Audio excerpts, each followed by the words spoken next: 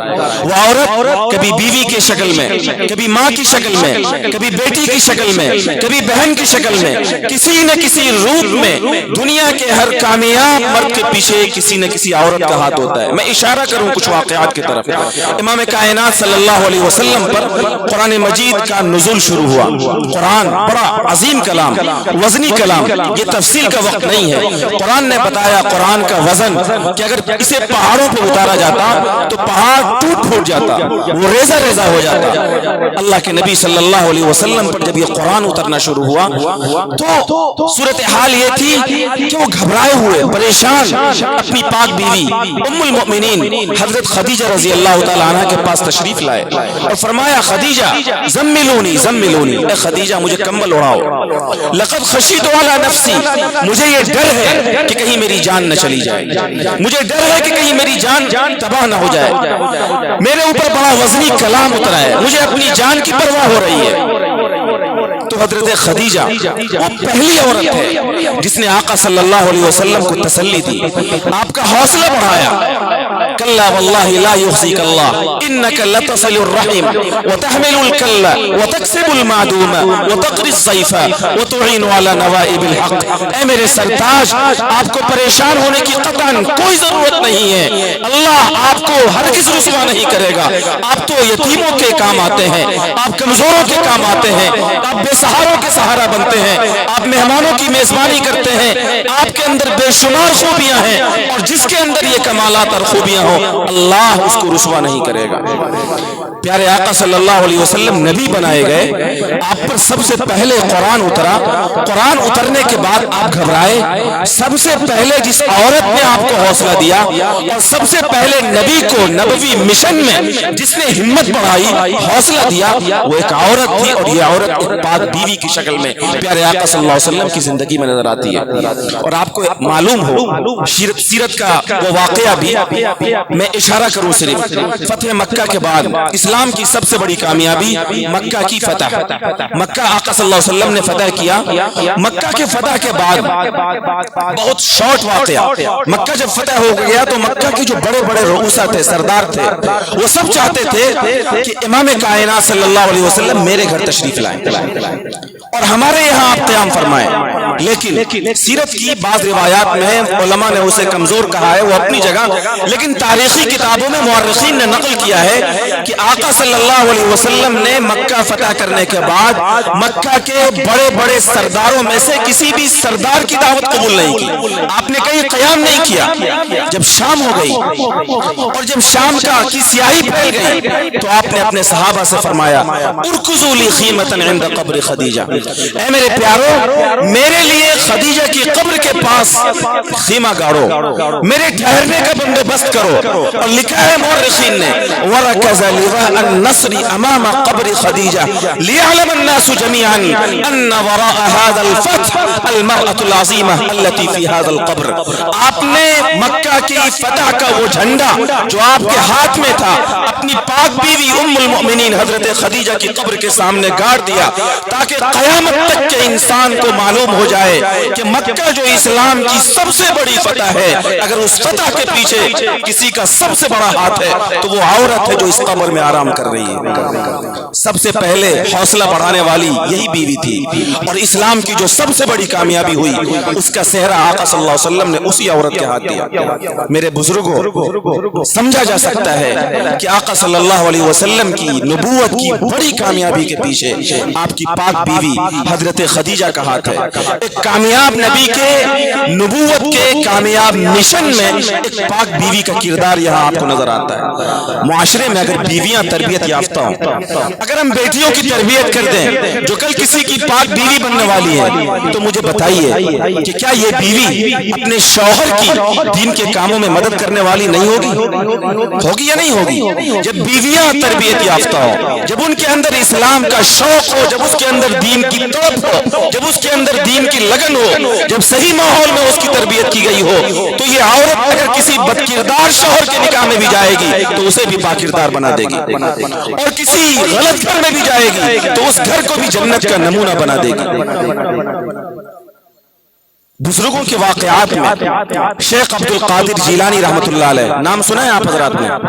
کتنے لوگوں نے نام سنا ہے؟ ذرا ہاتھ اٹھائیے۔ بڑے بزرگ گزرے ہیں، بہت بڑے اللہ والے گزرے ہیں۔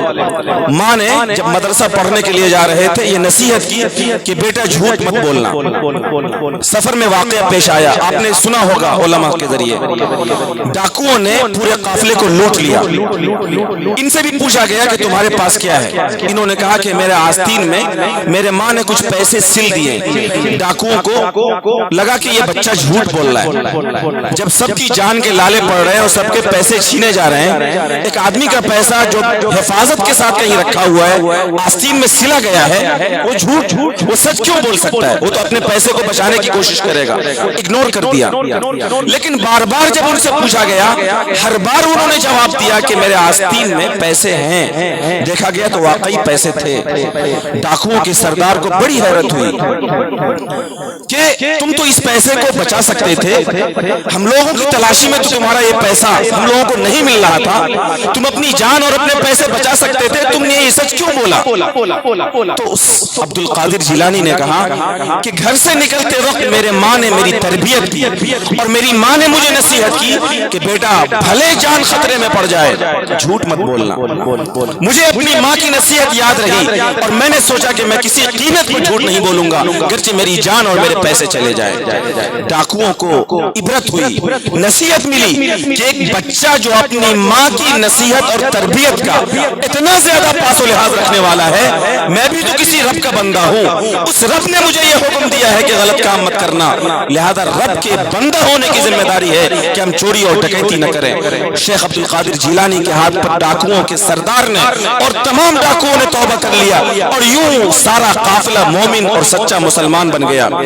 ایک کامیاب بزرگ کے پیچھے اور ایک کامیاب اللہ والے کے پیچھے ایک عورت کا کردار آپ کو یہاں نظر آ سکتا ہے۔ جو مائیں سن رہی ہیں وہ بھی سنیں اس بات کو کہ شیخ عبد القادر جیلانی کو اتنا بڑا اللہ کا ولی بنانے میں اور ڈاکوؤں کے قافلے کے ایمان کے پیچھے اور شیخ عبد القادر جیلانی کے ہاتھ پر کروڑوں لوگوں کی ہدایت کے پیچھے اگر کسی کی تعلیم اور کسی کی تربیت اور کسی کا ہاتھ ہے تو وہ اس کی ماں کا ہاتھ ہے، ایک عورت کا ہاتھ ہے جس نے ایک صالح روایت اور صالح کردار ایک ماں کی شکل میں اس کی زندگی میں اختیار کیا ہے۔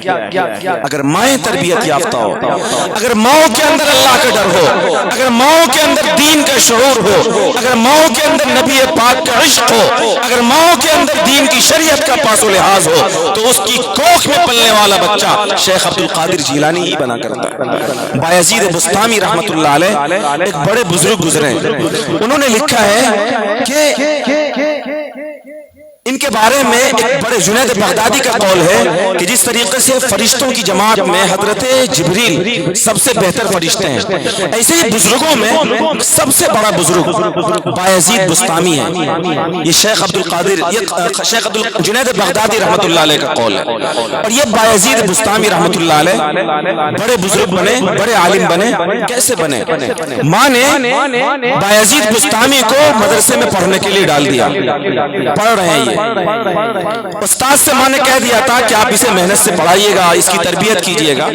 بایزید بستامی ماں کے استاد کے پاس پڑھتے رہے۔ ایک دن ماں کی یاد آئی، سوچا کہ اماں سے مل کے چلا آتا ہوں۔ استاد سے چھٹی لی، ماں سے ملنے گئے، دروازے پر دستک دی، ماں نے پوچھا کون؟ من دق الباب، کون ہے جو دروازہ کھٹکھٹا رہا ہے؟ کہا کہ بایزید ہوں۔ ماں نے پوچھا کون بایزید؟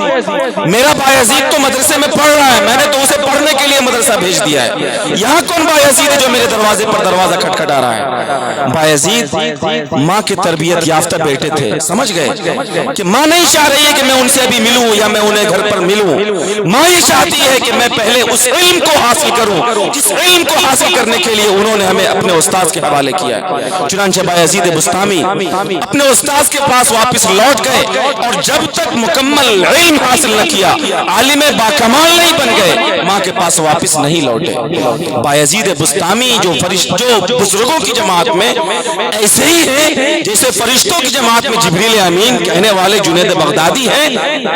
اس بایزید بسطامی کو بایزید بسطامی بنانے کے پیچھے اگر کسی کا ہاتھ ہے تو ایک عورت کا ہاتھ ہے جو ماں کے کردار میں نظر آتی ہے۔ میرے بزرگوں واقعات انیک ہے سیرت کی کتابوں میں اور تاریخ کی کتابوں میں، یہ تفصیل کا وقت نہیں ہے۔ میں ان 2-3 واقعات کے ذریعے سے صرف یہ پیغام دینا چاہتا ہوں کہ اگر ہم اپنے بیٹوں کو، اپنی اولاد کو باکردار بنانا چاہتے ہیں تو ہماری ذمہ داری ہے کہ ہم اپنی بچیوں کو باکردار بنائیں، اپنی بیٹیوں کی تعلیم اور تربیت پر فوکس کریں، توجہ دیں، انہیں اچھی تعلیم اور اچھی تربیت سے آراستہ کریں۔ اور میں نے جو سنایا پیر فقیر ذوالفقار نقشبندی کا جملہ کہ بیٹوں کے بنسبت بیٹی کی تعلیم و تربیت اس لیے زیادہ ضروری ہے کیونکہ ایک بیٹی کے ذریعے سے ایک خاندان تربیت یافتہ ہوتا ہے، ایک خاندان سنورتا ہے، ایک خاندان تربیت یافتہ ہوتا ہے اور ایک خاندان مہذب بنا کرتا ہے۔ اس لیے میرے بھائی اور میرے بزرگوں ضرورت ہے کہ ان مکاتب کے ذریعے سے جو آپ نے اپنے علاقے میں چلایا ہے، ماشاءاللہ نوجوانوں میں بھی بڑی چہل پہل دیکھنے کو ملی اور نوجوانوں میں بھی بڑی حرکت دیکھنے کو ملی۔ ہماری درخواست اور گزارش ہے کہ اپنے مکتب کے نظام کو اور بڑھائیے اور مستحکم کیجئے، بچیوں کی تعلیم پر اور بھی توجہ کیجئے، لیکن تعلیم کے ساتھ ساتھ اس کی تربیت کا بھی خاص پاس و لحاظ رکھا جائے۔ کہیں ایسا نہ ہو کہ وہ پڑھنے کے لیے آئے اور اس کی تربیت نہ ہونے کی وجہ سے اس کے ایک قدم بہک جائیں، وہ کہیں اور چلی جائے اور کسی وہ غلط تربیت، کسی غلط صحبت کے نتیجے میں اس کے پاؤں ڈگمگا جائیں۔ اس لیے محفوظ طریقے پر شرعی پردے کے ساتھ اپنی بچیوں کی تعلیم و تربیت کا بھی خاص نظم کیا جائے اور اس پر خاص توجہ کیا جائے۔ اللہ تبارک و تعالی سے دعا ہے کہ اللہ تعالیٰ ان معروضات پر کہنے سننے سے زیادہ عمل کی توفیق عطا فرمائے۔ وما توفیقی الا باللہ علیہ توکلت و الیہ انیب، وآخر دعوانا ان الحمد للہ رب العالمین۔ جزاک